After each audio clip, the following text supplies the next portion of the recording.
This is the Bar Steward's Enquiry. Right? You're talking absolute rubbish. Absolute rubbish. In what way? You were an underachiever in life. I saved your bacon one time. You were gone. You handled that well. I couldn't save you. But you did the right thing. But that's why you don't know anything about racing, John. I didn't say I do. Right? I'm saying that... What have you contributed to racing? You're one of these take-out merchants. Take out all you can. And a very warm welcome to the Bar Steward's Enquiry Weekend Podcast. My name's Lee Keys of systembet.co.uk, and joining me tonight, John Lang of John Joe's Blogspot. Good evening, John. Ding dong merrily on high, Lee. That's the spirit. And with me tonight also is our Naps Table leader. And a lot of you been pining for him to come back after last week's debacle, is Quentin Franks. Good evening, Quentin. Afternoon, Lee. How are you? Yes, all good. Life's good. And finally, last but not least, a welcome new addition to our show. This chap has agreed to join us against his better judgment. And this is a former broadcaster, years of experience broadcasting, unlike us. And he's currently a racehorse trainer with his daughter, Sarah Ender. It's Neville Ender. A big welcome, Neville Ender. Thank you, Lee. Good evening, everybody. Yeah, good evening. Finally, we're going to get some wisdom to the show on National Hunt Racing, which me and John seem to be on the road to Doncaster. Don't forget, hashtag the road to Doncaster this show. You know, we've got a rival, Lydia and Ruby Walsh, with their road to Cheltenham, so we thought we'd do a road to Doncaster. Anyway, without further ado, just before we get on with our best bets for the weekend, I'd just like a taster for Sunday's sixth sermon, which coming up on Sunday evening. And John Lang is going to take us through what we might be able to expect, John. Well, I think we've got an awful lot to discuss on Sunday. I'd love to get some of the listeners' takes on this. In fact, I think we might even run a bit of a competition. If we get people to send in their litigation patents, the three high-profile cases that's running rampant at the moment through the pages of the Racing Post, let us know what you think the three outcomes will be, who they'll be in favour of, who they won't be in favour of. We'll be having a good long look at that stuff. We'll also be having a look at the dirty, filthy business with the Newmarket MP and the donations list, and seeing what they might actually think they're buying and what they're actually getting for their money. And as I say, I'm sure we'll have plenty to talk about on Sunday. Cracking stuff. Looking forward to this one. Me and John will be chewing the fat on these topics and more. Get your questions in as always for that show. We always welcome a good, healthy debate on the Sunday sermon. Right, without further ado, let's go to our best bets, because that's what you're tuning in tonight for. As usual, I'll go around each panelist with their best bets for the weekend. So I'm going to start with Quentin Franks. Can we have your third best bet, Quentin, for Saturday, please? My third best bet comes over to Sticks. The all-weather slate looks tricky this weekend, so I thought I'd put in a twig hopper for you guys, and it comes in the Henry VIII at Sandown. Yeah. Ever since third time lucky bolted up on his chase debut at Cheltenham, I've been itching to get him beat. Last time out wasn't the right time. It was a poor field, and I didn't really like much in it. I feel it's a case of more style over substance with him, and the one I want to take him on with is Edward Stone, who's second in at the moment. He put up a big performance on the clock last time out at Warwick. He's arguably unlucky not to be 2 from 2 over fences when brought down back the same course on chase debut. He pulled clear in a really good time, jumped the 5 down the back with aplomb, never touched a twig, which should stand him in good stead for the railway fences. There's a bit of rain on the radar, but he's versatile ground-wise. So 6 mils forecast, but if they get more, then it could turn on the softer side to heavy side. the price has kind of ebbed away, but anything more than 3-1 looks fair to my eye. No, very, very good case. Edward Stern goes in the Henry VIII. That's the 150 at Sandown. 7-2. I'm going to give you Quentin for your 1 point win selection. That's with Bet365 currently at the time of recording. So that's Quentin's third best bet, and a rare twig hopper for Quentin there. So to bear that in mind. Edward Stern he likes a lot in the Henry VIII. Okay, thank you. We'll come to Neville. I would like your third best bet, please, of Saturday's cards. Well, there's plenty to go at. My third best would be a horse that has had one run for Donald McCain, having been with Eugene O'Sullivan up until this current season. The horse in question is called Richmond Lake, and the form was given actually a timely boost this afternoon. I had actually come up with it prior to this afternoon, but Hermes Boy won at Exeter and won quite impressively. And that's given the form a bit of substance. But there was also Creative Call, who finished third that day, which was 19 lengths behind Richmond Lake, has since come out and franked the form. The only logical danger I could see to it was Bombs Away of Ollie Murphy's, but it was a pretty ordinary race that it won at Sandown, and it didn't win on the bridle. It was ridden right out to win. So I calculated that probably ran to around 118 Bombs Away, while Richmond Lake is around 127. Factor into the fact that Theo Gillard can claim a good £5 off Richmond Lake. I think he's got plenty in his favour. There is an Irish challenger called Cirque Royale in the race, but his form is not. That £6 that he gets doesn't bring him close enough to Richmond Lake. And Alan King's got one in first time out. Would have to be pretty useful. He would have to run to 120 plus first time out, North Lodge, and he hasn't had a run on the flat either, so he's going to be inexperienced. So although he'll only be 7-4 Richmond Lake, I do think he's probably my third best bet of the day, but I wouldn't be rushing. If he started shorter than that, I wouldn't be rushing to back him. Yeah, very, very good case. I mean, Richmond Lake is available at 15-8 with Bet365, and at the time of recording, and obviously that's the price you get. Richmond Lake showed a real lot of foot really at Bangor, quick and right away from Hermes Boy. Probably was slowly run, but I did like the foot that Richmond Lake possessed to power clear at Bangor from Hermes Boy, and obviously, like Neville says, that's franked the form this afternoon quite nicely at Exeter in a decent novice there. So good choice from Neville for his third best bet. So we'll come to you, John, for your third best bet of the week. Does anybody remember a film with Bill Murray in called Mad Dog and Glory? No. Well, Bill Murray played this miserable gangster who had a bit of a double life because he used to do a turn on the stand-up comedy circuit. And the trainer of my third best would probably be quite suited to a role like that. It's the guru of Great Hampton, Tim Easterby. Yeah. He'll be a fantastic stand-up comic if he could manage to crack a smile in the next decade. And it's a horse in the 1227 at Wetherby called Mill Race King. Now, this time last year, this was racing off a rating of 100. Down there were very, well, I think very attractive, 89.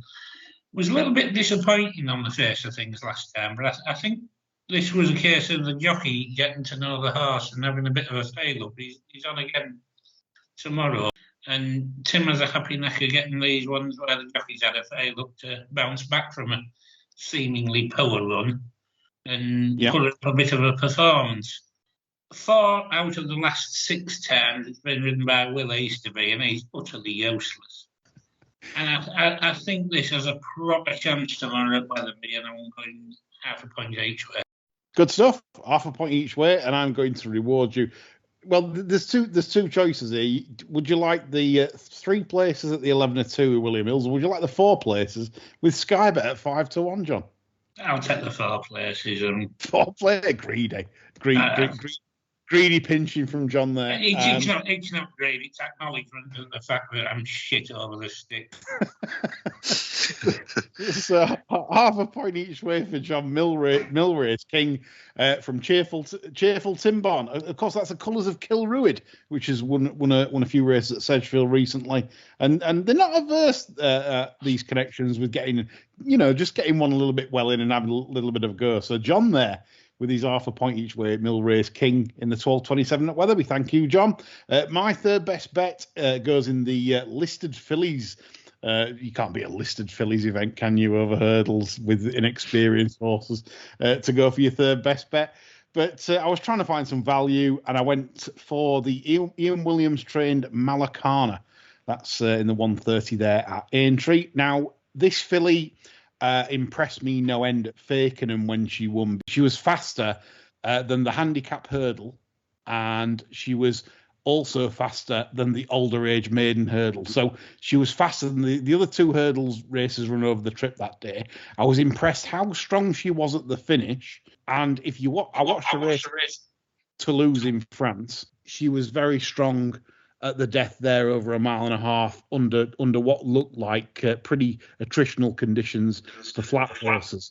So I think she's very well bought at 40,000. I think she's got plenty of stamina to boot, and she's a very generous price. I'm looking down the betting at the moment. She's available at around the 9-1 mark. So I'm going to go on the nose. 1 point win at 9-1. I'm hoping that if it doesn't get too heavy there with the rain forecast, I'm quite confident of a big run. Obviously, White Pepper's very solid, 13-8. That was very impressive at Galway. If you like a favourite and that's your thing at that price, I can't put you off White Pepper. That was very impressive at Aintree. At Galway last time out, in a good time as well. So I'm going for the value if my third best bet. That's 1 point win, Malacana at 9-1. Generally available at this moment in time.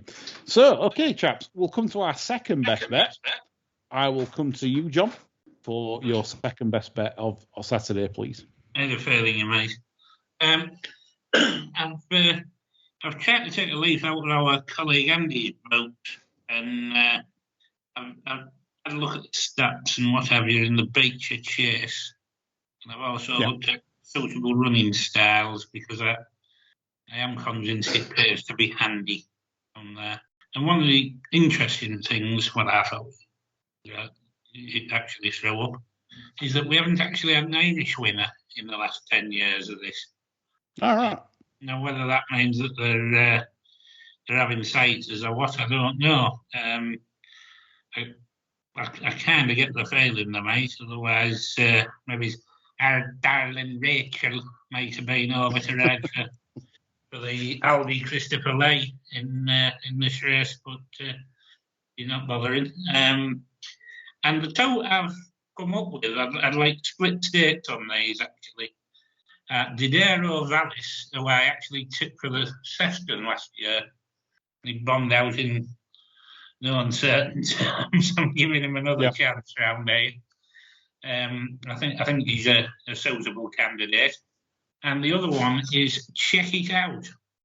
Both of these are fairly flyweights, really. I mean, Check It Out was out the handicap. He's stuck Jordan Naylor on. He's running off the correct mark as a result. I thought that was quite a promising first run this year. Didero Vallis, again, the gorgeous one, has given the horse a prep. She's in fantastic form. She won the Hennessy without the bane of my money on her horse. I don't intend to miss out tomorrow if she's on a rare going day. The random Rowley first to her house. Get something for. Yeah. And them's me too. Okay, so Didero Vallis. How are you staking it? So you've got 2 points. Are you going half a point each way on each, or are you going 1 point win? I'm going for the throat. I'll have a point win on each. Okay, so we've got a point win Didero Vallis, and that's 28-1 available generally across the board at the time of recording. And 1 point win, Check It Out at 14-1. That's with Bet365. Paddy Power, Bet Victor. For John, that's his second best bet of the weekend. So thank you, John, for those. I'll come to you, Quentin, for your second best bet of Saturday, please.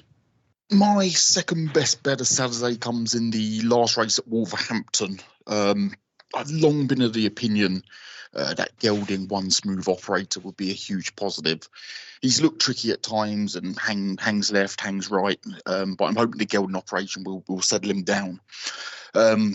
He's been sim-cocked the last few starts, and it's clearly not helped him. Like last time out, he was held. He wasn't just held up; he was held up 3 lengths behind the horse that was held up in a steadily run race. As you, me, and everyone knows, that's not efficient. And he then tried to make his ground 5 to 6 deep and was probably nearer the stand side rail than the far rail at Wolverhampton. He did well to come second under the circumstances. I like the trainer swap here, though. I just getting any horse off Simcock, and it's beneficial to then be more positive with the horse.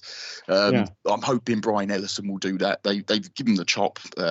Positive tactics in a race that's not full of speed will help. The favourite here is short. I thought the favourite Neptune Seas. The form's been franked, but he looks a real grinder. I don't think the 1.5 miles will suit, but I don't think a 1.5 miles on your weather will suit.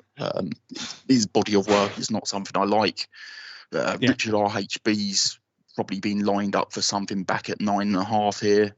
Further measures, fine, got a couple of good efforts on the clock, but priced about right. I made One Smooth Operator second favourite. There's a bit of 7-1 about.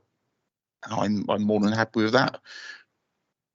I mean, One Smooth Operator is interesting because having had horses trained with Brian for years, there's one thing Brian usually says for instructions. When you say, Brian, what are we doing today? And he'll say, go handy. so you're not gonna get the dropout stuff.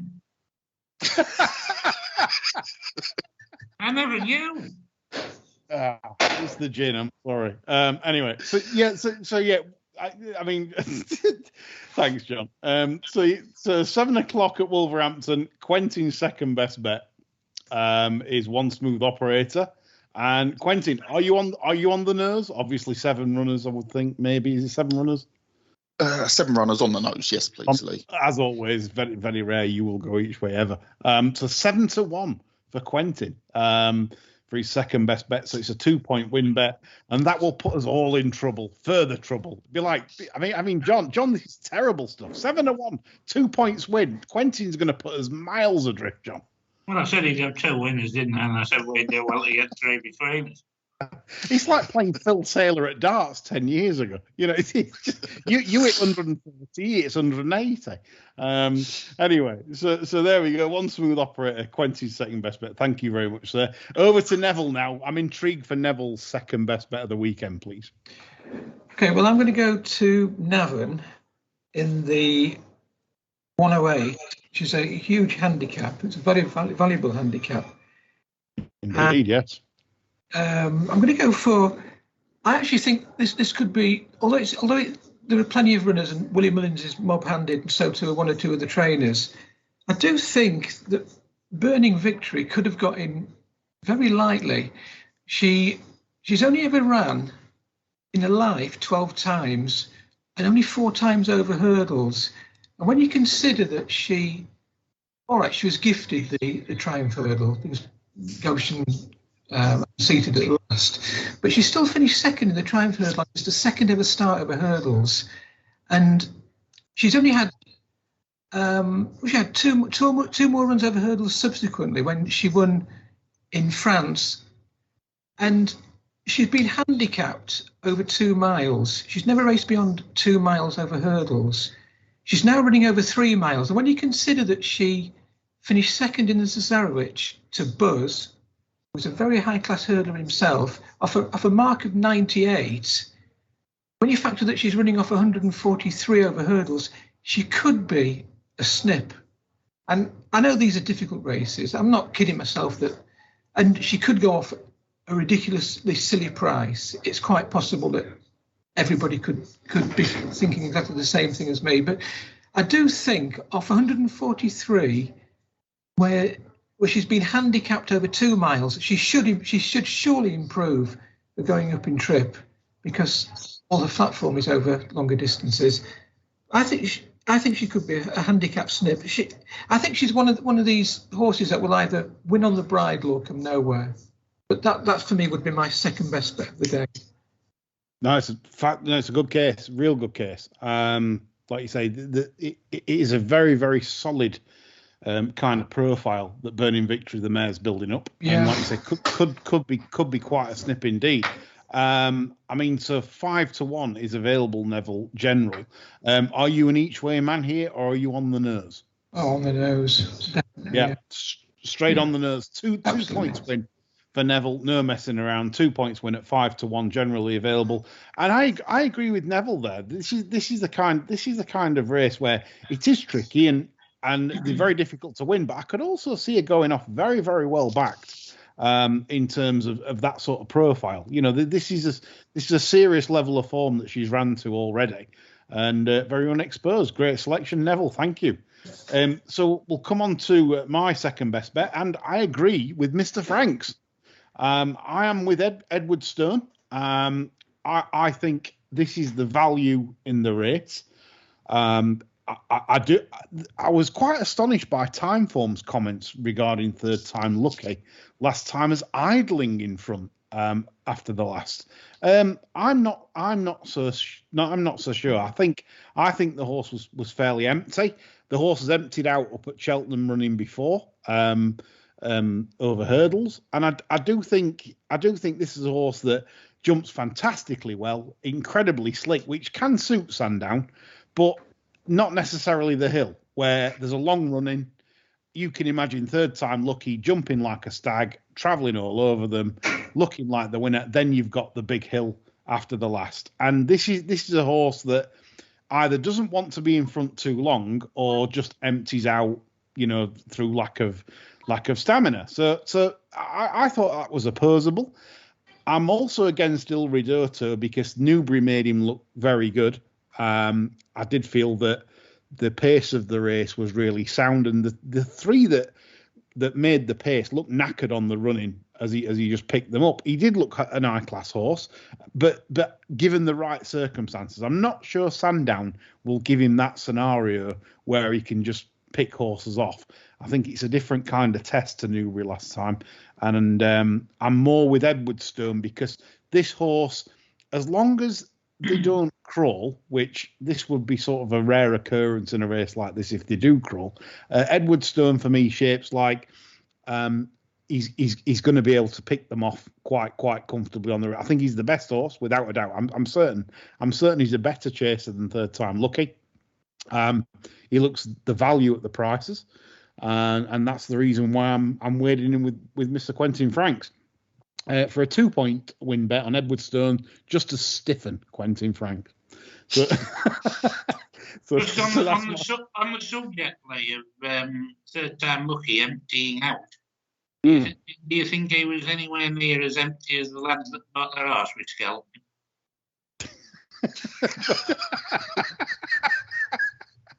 Well, the random £42,033 training bill that subsequently matched the third of a share price. Who knows? It could just be a massive coincidence. They'll have all had the blue glasses on them lads. Good stuff. Yeah. So that's my second best. So we're going to move on to our best bets. But before we do, the Ginger Hitler's been on. A terrible excuse of a human being. All these bets are at Aintree, he says. No, you get no reasoning with these bets. He's a terrible human being. So let's hope Aintree's abandoned. So 12.55 Umbrigado at Aintree. That's he's actually second best bet, 1 point each way. Umbrigado. I'll actually give you his reasoning anyway. He's backed it before and he's a wanker. That's fair enough. I mean, it's just a good enough reason. 205 at Aintree, he's gone for 1 point win Imperial Aura. That's his third best bet. That's in the Aintree chase. Chasing from last time when it fell. He's still a wanker. And then in the 240 at Aintree, he's gone for, this is his biggest bet, which is 1.5 points each way. Chris's Dream in the Becher, and I actually confess that he made me sort of change my bet, because we can't have him winning. We can't. It's just impossible. So Chris's Dream, 1.5 points each way, and we'll make sure we give him the worst odds and the worst each way terms possible, as always. So that's the Ginger Hitler. So on to our best bets then. I'll kick us off because I've always been going last, so I'll go first this time. My best bet of the week is in the 3 o'clock at Sandown.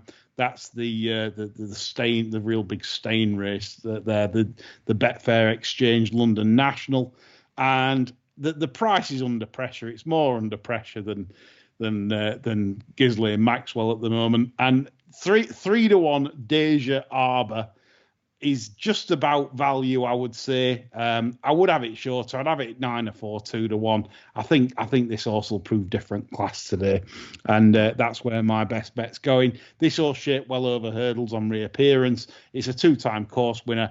God, it even won when Philip Hobbs was out of form and Dickie Johnson on board. I mean, what more can you act? That's testament to the horse's chances today. Tom O'Brien's 2 from 2 on the horse. It, like I say, it loves the course. It goes handy. It jumps well. It's against sort of horses that are moving up the grade and going up the handicap, taking it on for me at its peak moment. 140. It probably won't win races off 150, but it will win races off 140. And I think 3-1.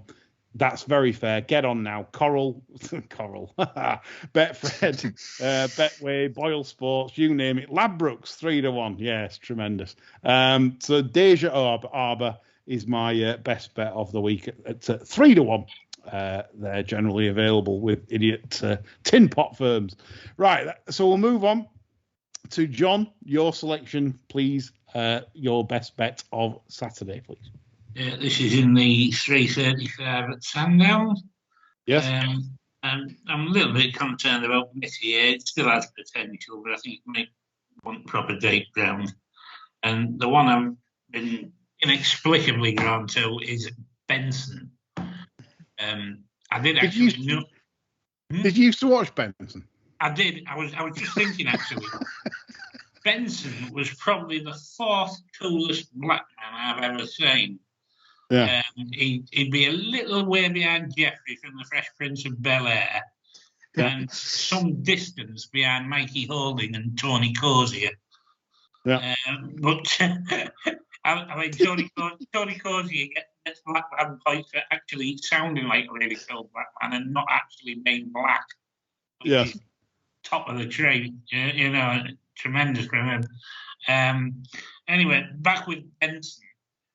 Way too fizzy on his first run back. I think the drop back in trips going to benefit him as well. The mark's well within his compass, and I think this is really, really solid each way. Right, so you're going to go the each way knocking bet, 1.5 points. 1.5 each way, a filthy, stinking thieving each way bet, yeah. So Yeah, I'll give you that. 4-1, 150 odds. Paddy Power Betfair, 4-1. John each way a pleasure, dipping his bread on Benson. The old ITV sitcom late on Friday nights. Yeah, soap. Yeah, Benson. Oh, mate, God. He got his own show, didn't he, eventually? Yeah, think so. Yeah. I can remember in Soap, they actually had a UFO landing when the scripts got a bit lame. They had a UFO landing. It's quite, yeah. It never got as bad as Fonzie water skiing and jumping over a shark, did it? Oh, God. This is what goes on in our heads, Quentin, when it's the sticks season. This is the kind of form insight that we provide, You're talking about Fonzie and butlers and God knows what else. Hashtag the road to Doncaster. Right. So, Quentin, I'm going to come to you before Neville finally brings some sense to proceedings with his bet. But I'm going to come to you, Quentin, first for your best bet of Saturday. My best bet of Saturday comes in the 9.5 furlong novice, which is, what time's that? 4:30 at Wolverhampton. And I want the favourite on side. I want to be with Last Ammo. He's a big slab of a horse. He did nothing on debut. We did nothing quickly on debut. He was in mid-div, steadily run race. It patently didn't suit him. He was green around the bends, got outpaced 2 furlongs out, but picked up really well, high-catching fashion, to come home well underhand riding.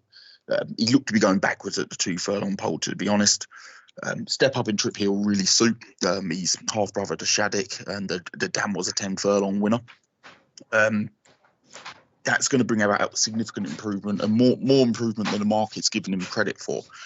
The other thing on debut, he was carrying a ton of condition. He was fat as a pig and 22 days off, and that should have tightened him up good and proper. Of the newcomers, the one that kind of appealed on pedigree was Wild Crusade. He's related to a few smart first-time out winners, but Appleby doesn't tend to have them ready first up at Wolverhampton. He's 4 from 33, 0.51 actual over expected with his 2-year-old debutants at Wolverhampton. So I can see this one needing the run. Yummylicious, I don't like that Nottingham run for her. And Last Ammo, I had a good deal shorter than the 5-2. Good stuff. A great case. So Last Ammo, James Doyle on board. I think, John, are you getting a turkey out of the freezer? It's not me. Might be Neville. Anyway, right. So Last Ammo, 5-2, 5-2 available. It sounds like someone's in a bowling alley. Strike. 5-2. Last Ammo for Quentin for the 3 points. This is where it's touchdown Franks, and this is when you hear the words and the Twitter goes boom. And me and poor John are left with egg on our faces. But Quentin Franks there, Last Ammo, 4:30 Wolves, 3 points win there at 5-2. Neville, I'm coming to you for your best bet, please, of Saturday. Okay, I think that there is this was not dissimilar to Burning Victory in as much as it was a good flat horse that's gone hurdling. And I'm going to nominate Naturally High in the 1:15 at Sandown.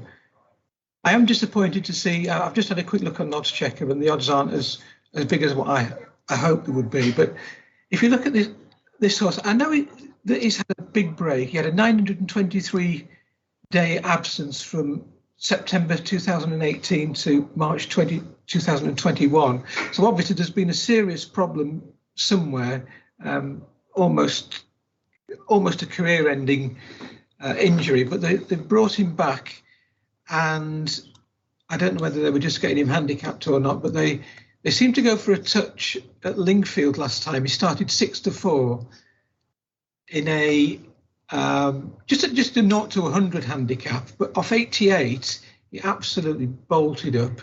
And when you consider that this horse was thought good enough to take his chance in the French Derby at Chantilly in his 3-year-old days, and also the Prix Niel when he only got beat 8 3/4 lengths in Group 2, I think he gets in here off a good mark. The form of his Lingfield race is okay. It's not spectacular, but a lot of it was a 0 to 105. They're not going to be great. But the second horse, Noble Savage, has come out and ran well subsequently. He has been put up from 88 to 100, but you would think I would think there's plenty to play with there. I think the ground will suit, which was on the soft side at Lingfield last time out. And I watched the video of when he won last time, and he didn't quicken immediately, but when he did hit top gear, he did gallop clear. And for me, I don't think it's an overly strong Novices handicap. I think he could be off a good mark, off 100, Naturally High. I'd almost put him as a banker bet, although the odds are going to suggest that. I think he'll probably start about 13 to 8, which is not really what I want. I was hoping for maybe 4 or 5 to 1, but for me, he would For me, he's got outstanding claims off 100. Absolutely. Nev, I watched the race at Lingfield. This horse had absolutely buckets in hand. He looked it to me. He had to and, switch him as well, and which yeah. see, I think that took him off his stride. But the second horse didn't jump the last well, if I remember rightly. But once he hit top gear, he was galloping clear. And I think for a horse rated 100 that was good enough to be running in group races on the flat, he could be a snip again. Yeah, I totally agree. And 2-1, you're getting for your 3 points on the nose. That's with 4 or 5 firms at the moment. Price is under pressure, like Neville says. At the time of recording, that's all we can do. We know the price has collapsed. We're not beholders to the markets. I believe it'll go off shorter than Neville's prediction of 13-8. I think it'll go off a very well bet 11-10 favourite. The Billy Bunt is on. They'll love a good thing, and that certainly could be one there that Neville's highlighted. That could be a very well handicapped horse. So thank you, chaps, for all your naps. We'll move on to the television races, which our punters love us to analyse. And there's 4 races at Aintree on terrestrial and 4 races at Sandown. So we'll go to the 1:30 listed hurdle. I've already tipped in this, so I'll sit this one out. Anyone want to start me off with any opinions in this? I just thought White Pepper would be very hard to beat myself. Yeah, White Pepper, yeah? Seems to have plenty in hand on the ratings. Yeah, I can't knock it. The Galway run I thought was impressive. The time was good, 8 seconds quicker than Colonel Mustard. I think it was very comparable to an 127 rated older horse as well on the card. So I can't knock White Pepper at all. If anyone likes that, Neville, any thoughts? Well, Gavin Conwell is very shrewd. I mean, there's no two ways about it. And when he does them over, they have got a good record. 82 rated on the flat, so you would think, with it being a filly, she probably was pushing 87, 88 on the flat. So you would think that would be good enough. But these are difficult races. I've seen these 3-year-olds. They can jump well one day and not jump well the next. And although she probably is the pick, I wouldn't want to be taking 6-4. I really wouldn't. That's why I went for some value in the race with something comparable in terms of form level, which on times it is comparable, but obviously White Pepper very popular given flat rating and connections. Quentin, your view on this? No view at all? I the view that White Pepper should be a bit shorter than she is, to be honest. Not overly shorter. She was 2-1, 15-8 earlier. That's kind of gone into 13-8, 6-4 now. I thought yours should be shorter as well, Lee. I didn't particularly like. What didn't I like in the race? That Lady Pacifico, poor time, right part of the track at Leicester. Not sure what could be heavy ground at the time will suit tomorrow. Yeah, White Pepper and your Malakina, they're the two for me. It looks a poor race, to be honest. I didn't particularly like 6 feet apart. Straight forecast, White Pepper and Malakahana. Oh, good stuff. So that's that covered. 205 race. We move on to the Many Clouds Chase, a Grade 2 affair. Protectorat heads the market at around the 5-2 mark. If they get the rain forecast at Aintree, I'm going to be surprised if they run Protectorat. Any views on this, chaps? They seemed very gung ho about coming here, didn't they, with Protectorat? I mean, I was looking at this and wondering why they hadn't done it in the Hennessy. To be honest, I think it was on a fairly attacking sort of mark, really, to have a crack at the Hennessy. Do you think this will stay? I do. You do. I didn't. I've got doubts. I've got massive doubts, John. I mean, that was the thing for me. I genuinely felt the way it travelled, and obviously it was very hard on itself sometimes in its past races on the bridle. I just felt, why would you come here with a 3-1 on heavy? I thought it maybe might be an experiment in terms of like, does this get 3 miles? I mean, bearing in mind you've got Native River, Imperial Aura that will stay strongly. But I generally felt that Protectorat, I think it'll get pulled out. I'm amazed if they run that. If the rain comes and it goes soft, heavy in places, something like that, I'll be astonished if that's a runner.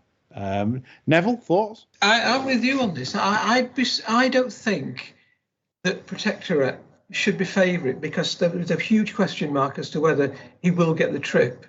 The race at Cheltenham was run. It was a very strongly run race, and it was picking up the pieces late on, but it didn't look straightforward either. It didn't run straight, and it was hanging to his left, was it, in the closing stages? But I mean, it is high class handicap form. I don't think he should be. I haven't seen the market, but I'm looking at the Racing Post. Whoever's done the odds compiling for them has put him in as favourite. I don't think he should be favourite. I don't think he's done enough to be favourite.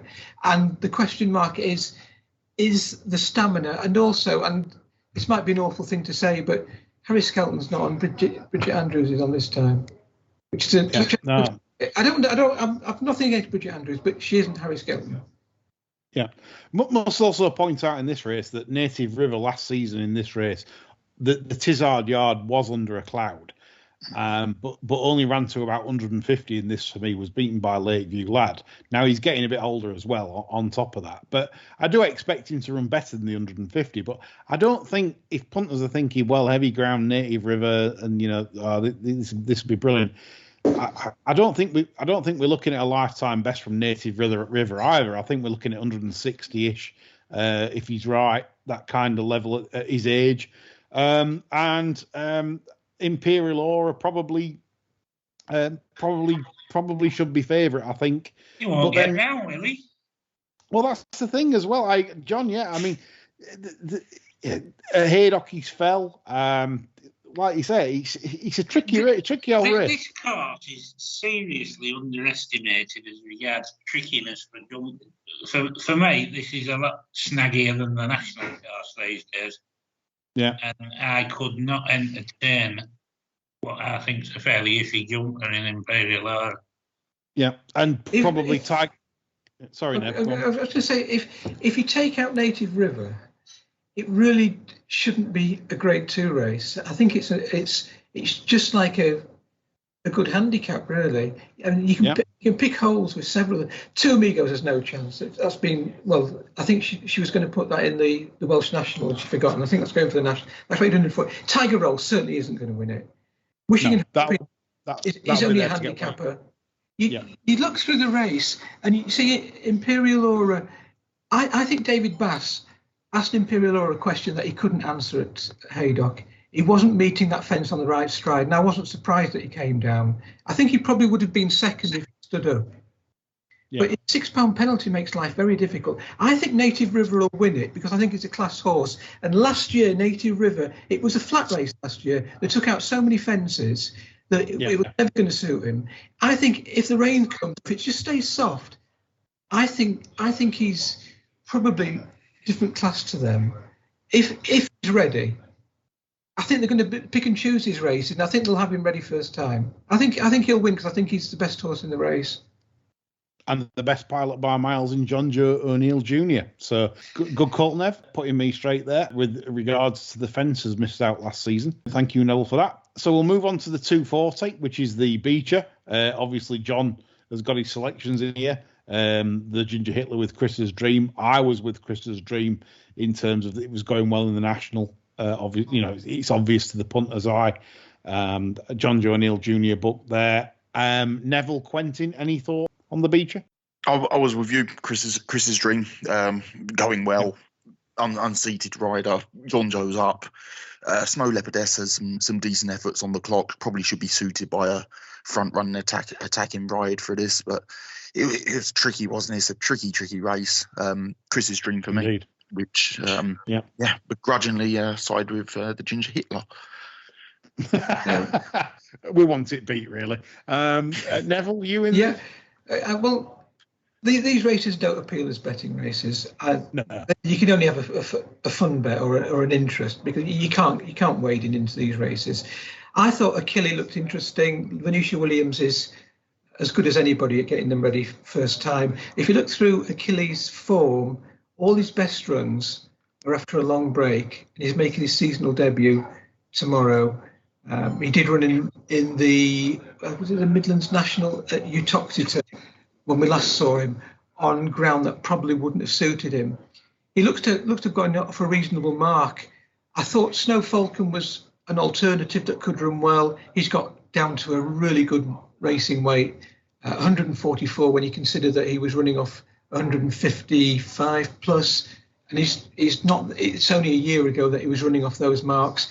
I think if he I think there's a question mark whether he truly wants 3 miles, 1 furlong, but they will take. I think they'll take it steady. They generally do, and horses over the big national fences, you can almost get away with it by being a non-stayer because they don't go flat out. So for me, I think Achille tentatively with Snow Falcon as a lively outsider. Good stuff, Nev. So Achille at sort of 11-1 mark and Snow Falcon at double carpet. 33-1 from Neville. Like that. 3:15 Aintree to finish the card. Tamar Bridge is a quite a well back 3-1 favourite. My sort of take on this was more or less I was looking for the future rather than what's going to be winning this, being honest. I did think Midnight River has some interesting novice form, but falling the last twice, he's quite off-putting. Can anyone help me here, guys? Anyone got any strong opinions? I thought Tamar Bridge was the only horse you could logically put up because he's got improvement to come. He comes in on the back of just 3 or 4 runs, and I thought his win at Wetherby last time was good. I don't think the handicapper has been too harsh on him. Storm of Light, who finished second, ran to a rating of 114. Well, Tamar Bridge beat him 13 lengths on the bridle, so you're looking at there is a little bit of leeway there for him to improve. The majority of them look exposed. I'm not saying they all do, but a good few of them do. And there are 1 or 2 jumping frailties. You've already highlighted Dan Skelton horse. The John Joe horse, also Carey's commodity, fell last time when going well, I have to say. But I think Tamar Bridge is the probable winner. But this is a handicap, so you've got to tread a bit carefully. Yeah. John, Quentin? I thought Pounding Poet had a bit of a squeak here. I thought the race wasn't run to South last time. And I think I'm surprised at you, Robbie Dunn. Yeah, well, it's got to be done, hasn't it? A terrible pun about Robbie Dunn. Dreadful, isn't it? Could be a bit of a shot in the arm for the lad torpedoed morale at some point, hasn't there? Yeah, I mean, I just didn't think this was up the top last time. I think there is scope for this horse's jumping to improve and get a bit slicker, possibly in a race run at a more even pace. So I think there's still a little bit of potential there. And Tom Lacey has a fairly good record at Aintree. I think he gets his horses. Yep, he had a nice winner today with Lossy Mouth. Fine, big slab of a horse today. Absolutely pounding them into submission. Lossy Mouth. That's a blogger follower, racing blogger. He'll have that as a follower, I'm sure, after that win today. Quentin, anything for you in the race? Not really. Cateson caught the eye being back at Aintree. Looked a pipe opener last time out, but it's not my type of race, to be honest. Ground will suit her, but no, not my type of race. That was one that caught the eye though. Fair play. Right, the 150, the Henry VIII at Sandown was as we switch courses. Me and Quentin sit this one out, having already tipped up Edward Stone for the win. Where does Neville and John sit here? This would be interesting. I'm with you. I think Edward Stone's has got a real good chance. I find it difficult to completely ignore Third Time Lucky because his jumping for a novice is so good. All Dan Skelton very slick. Yeah. His novices jump for fun, and I can only imagine that they must school them. But I couldn't say I don't fancy Third Time Lucky, but I do think that if you go through Edward Stone was the best over hurdles only by about £3 or £4, and he ran over fences last season, if I remember rightly, and I think he may have fallen. I haven't got the form in front of me, but I think he ran over fences last season. He got brought down first time at Warwick when he probably would have won, and I thought he was quite impressive last time. I know Alan King has been singing his praises, and I think he's the value bet to beat Third Time Lucky, but I am finding it very hard to. I wouldn't want to be laying Third Time Lucky. But if I had to look for the value, I'd probably go with Weatherstone. But it's a cracking race, and I do like Paul Nicholls' horse, the 4-year-old Il Ridotto, who won at Newbury last week. Yeah, I mean, like I said, Third Time Lucky for me, you could see him flying over the railways, and absolutely just lobbing along. I can see that. And it's drifting now, Third Time Lucky. It's out to 2-1. Obviously, when we do our previews, prices are shorter on, and reasons for opposing horses. But like Neville says, very good jumper, Third Time Lucky, and that might appeal to some Betfair traders there. Third Time Lucky if he drifts, because certainly he'll travel and jump. John, any view on this? Yeah, massive cup of coffee and a watching brief. Gin and Pate. Gin and early in the day, Give it over. We'll move on to the 225, the big one, Tingle Creek. Nicky Henderson sits it out, but we don't. We've no choice. We've got to go ahead. And I'll just start it off by saying Chacun Pour Soi. On 4 races out of 5 last season, it bolts up in this. On the Cheltenham, it doesn't. That's how I viewed it. Very simplistic form. 4 out of 5 races last season, Chacun Pour Soi wins this. On the Cheltenham run, it doesn't. Chaps, any views? On the Cheltenham run, it doesn't win it, I agree. But it doesn't have to come on a great deal to reverse the form with Nube Negra. And Nube Negra, for me, would be the one to beat. I think Chacun Pour Soi, on all his other runs, he is several pounds better than these. Excuse me. And that Cheltenham run, he wasn't right. He got himself into a bad position, and it's not a great Tingle Creek. Captain Guinness has only got a mark of 154. I think he's got jumping problems.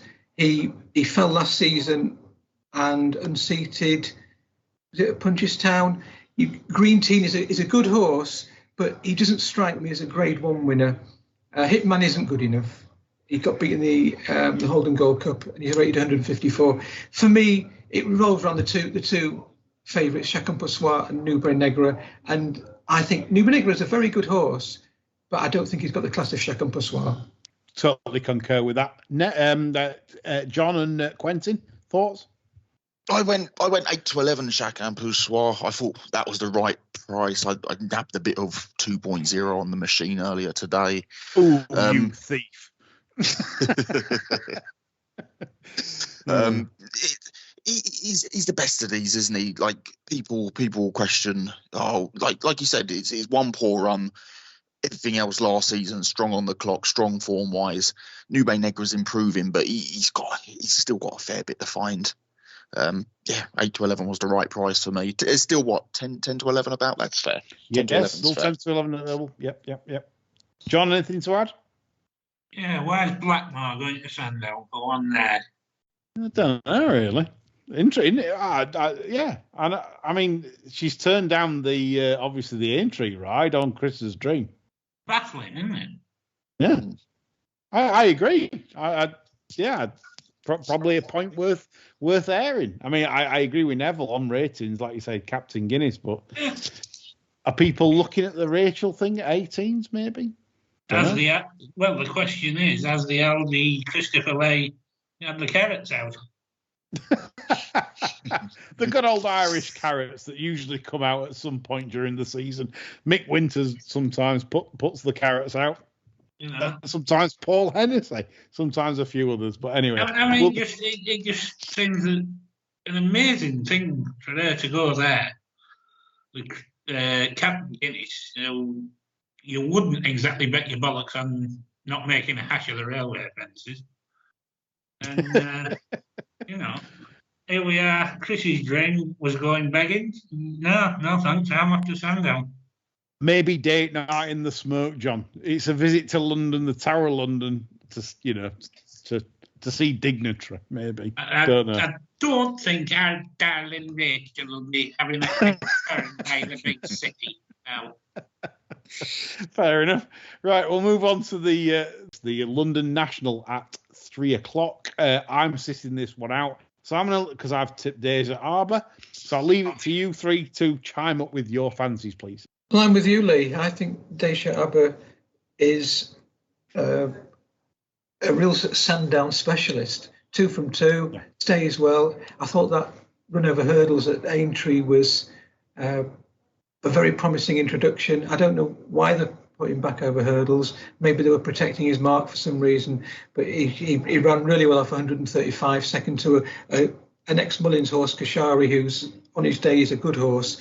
And I think his price is a bit shorter than I imagined it would be. I think there's a question mark whether Strictly a Dancer is going to be able to take 3 long-distance races in 20 days. I think it's a big ask. Yes. And he's jumping. I felt last time he's jumping at Haydock. It wasn't what you would hope for. He wasn't making ground at his fences, and he was getting in deep at a lot of those fences. And I think that these 7 down the back could find him out. He's not got anything in hand of the handicap. He runs off his revised mark of 129. And I am worried that them 3 races into a short space of time, flat horses can get away with it. But when you're running over 3 miles 3 times in less than 3 weeks, it's a big ask. I'm going to go for Deja Arbor because he's got course form, 2 out of 2 at Sandown. But I wouldn't be overly confident, but I do think he'll give you a good run for your money. Thank you. Good points about Strictly a Dancer, because in running he went to big prices, did Strictly a Dancer at Haydock, because he like Neville points out, he did make quite a fair few mistakes, and he was behind the bridle, for a fair way as well. So I mean, you might uprate that performance, but I don't think you get away with it at Sandown like maybe you would at Haydock with the nice long straight. If you get them railway fences wrong, it kind of puts you on the back foot. So, guys, Quentin, John, any views here? With you and Neville, didn't particularly like Strictly a Dancer. Was with him last time after you put him up on the pod. Larry, I'm not sure he jumps well enough, to be honest, to get away with this at Sandown, despite him winning the course. Deja Arbor, Hobbs, he's in form. Yard in form, goes well at Sandown. There's not much not to like. Bit of rain in the forecast as well. Times looks soft side today, would you say, Lee? Yes, for sure. I mean, some races were run between sort of 15 and 24 seconds slower than standard. So you are looking at genuine soft ground. I would think that the finishers as well, bore that out. I think so. So soft ground we're looking at minimum. I think grounds there.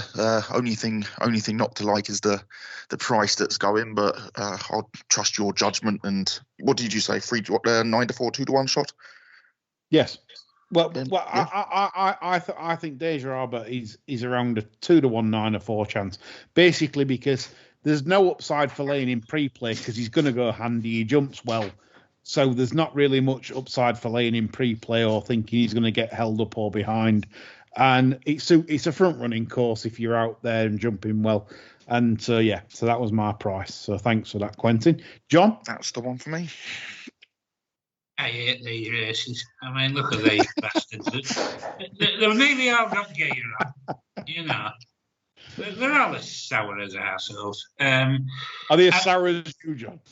Oh, no way, I'm particularly sour this week. If I had to have a bet, which I don't, thank God, I'd probably row in with the mighty Don, who I thought made a couple of significant mistakes when he chased on Yaller-Enki last. The claimer's off. There's a proper jockey on tomorrow. I think there's a little bit of value at 14 to 1, but I think yours is the most likely winner, in all honesty. Yeah, it's painfully obvious, but there we go. Okay, so last race to cover, the 3:35 race. John's sitting this one out because he's with the famous Butler in Benson. And I agree with him. I'm with Benson, and I'd be more confident if the rain comes because I do think he's more effective on testing ground. There's money for Metier that's into joint favourites at the moment, but I'm not really a fan of Harry Fry at the moment. Boot Hill was very disappointing. I felt this afternoon. I know he won it with a novice hurdler at Sandown, but I mean, I think I could have won on that. I mean, chaps, Neville, Quentin, what are we saying on the 335? I'm with Benson. Responds well to pressure. His price has gone, but he's one I'm going to look to try and play in running at a bigger price. Like you said, it's the obvious one. He shaped like he didn't get home and needed to run first up this season. Will strip fitter, and he's the one. But an in-play play for me. Good stuff. I thought maybe Paul Nicholls' horse, Summer Reeve, he came fifth. He ran at the Greatwood meeting, and he came seventh, beaten just under 6 lengths in a race that they actually made him favourite there, which I didn't think he'd done enough on just his 2 previous runs to be made favourite. So clearly they must think a little bit about him. And I did look back. I did Google, because I actually Googled to find out how you pronounce his name. Was it Sam Arrive or Sam Arrive? And something on Google came up and it said in a Paul Nicholls Cheltenham preview that this was his best bet of the Cheltenham Festival last year. So the pronunciation. Sorry, last season. The pronunciation's never the least of your worries about anybody's legal team getting in touch with you. After appearing on this show, believe me. Fair enough. Well, thanks for that. The form of his run last time has worked out well. The horse that finished third, Timberman, has won since. The horse that finished fourth, Sarasota Star, has gone in since. And the horse that finished sixth, Ingleby Hollow, has won since. So the form has worked out. He's been dropped £2, and there isn't really any better trainer at putting an exposed horse in a handicap. So for 130, I'll take a chance with him. I think Metier is a dangerous one to be against, because was he favourite, one of the favourites for the Supreme last year? Yeah, he was strongly fancied. Yeah. Harry Fry, he does go very hot and cold very quickly, does Harry Fry, and I'm not sure his horses are absolutely flying at the moment. But 144, if he was good enough to win a Supreme, 144, his rating of 144 would be lenient, but he didn't win it. So summary for me. No, good shout, and very good points, well made. Right, I'm going to end it there, folks. I think that's a cracking show, and thank you to John, Quentin, as always, and Neville. Thank you for your contributions on your debut for the Bar Stewards. I thought you come across extremely well, and I hope you all, listeners, have a great weekend in backing your bets, whatever you decide, whether you go for any of our bets or your own. I hope it's a good one. And we're back on Sunday with the sermon, myself and John chewing the fat over these very, very hot issues we're talking about this week. So a good weekend for all. That's all from us. Bye for now.